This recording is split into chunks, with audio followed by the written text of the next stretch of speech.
কাগমারি বাওড়। ঝিনাইদহ জেলার কোটচাঁদপুর উপজেলার সুন্দর একটি বাওড় কাগমারি বাওড়। আজ আপনাদেরকে ঘুরিয়ে দেখানোর চেষ্টা করছি কাগমারি বাওড়ের বেশ কিছুটা অংশ। বরাবরের মতো সম্পূর্ণ ভিডিওটি জুড়ে আপনাদের সাথে আছি আমি সাবিহা সুলতানা মুক্তা। চলুন তাহলে একসাথে ঘুরে দেখা যাক কাগমারি বাওড়ের বেশ কিছুটা অংশ। বিল বাওড়ের সৌন্দর্য বর্ণনা করতে গেলে প্রথমেই আসে বর্ষাকালের কথা। এখন কিন্তু বর্ষাকাল। বর্ষাকালে আমাদের গ্রাম বাংলার নদ নদী খাল বিল বাওড়গুলো পানিতে ভরে ওঠে।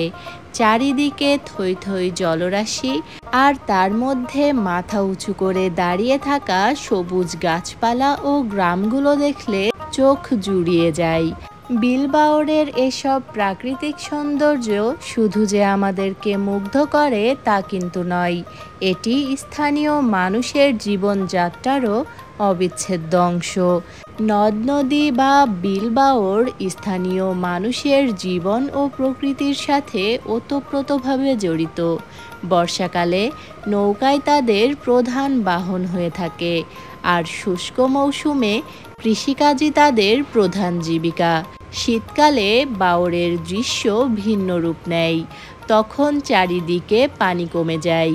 চারিদিকে তখন তাকালে চোখে পড়ে শুধু সবুজ ধানক্ষেত, যা প্রকৃতির এক মনোরম চিত্র উপস্থাপন করে। এই বাওড়টি কিন্তু এর আগেও আপনাদেরকে ঘুরিয়ে দেখিয়েছিলাম।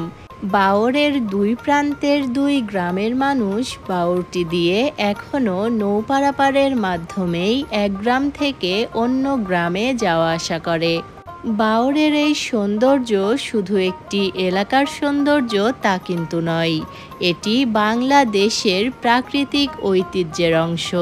তাই এই প্রাকৃতিক সৌন্দর্য রক্ষা করা এবং এর গুরুত্ব সম্পর্কে সচেতন হওয়া আমাদের সকলের দায়িত্ব। যাই হোক, আজ আপনাদেরকে ঘুরিয়ে দেখানোর চেষ্টা করলাম ঝিনাইদহ জেলার কোটচাঁদপুর উপজেলার কাগমারি বাওড়ের বেশ কিছুটা অংশ। আশা করি আজকের ভিডিওটি আপনাদের বেশ ভালো লেগেছে। আমাদের আজকের আয়োজন এ পর্যন্তই। আবারও ফিরে আসব নতুন কোনো ভিডিও নিয়ে। সে পর্যন্ত আমাদের সাথেই থাকবেন। এতক্ষণ যারা আমাদের ভিডিওটি দেখছিলেন সবাইকে অনেক ধন্যবাদ। ভালো থাকবেন, দোয়া রাখবেন। আল্লাহ হাফেজ।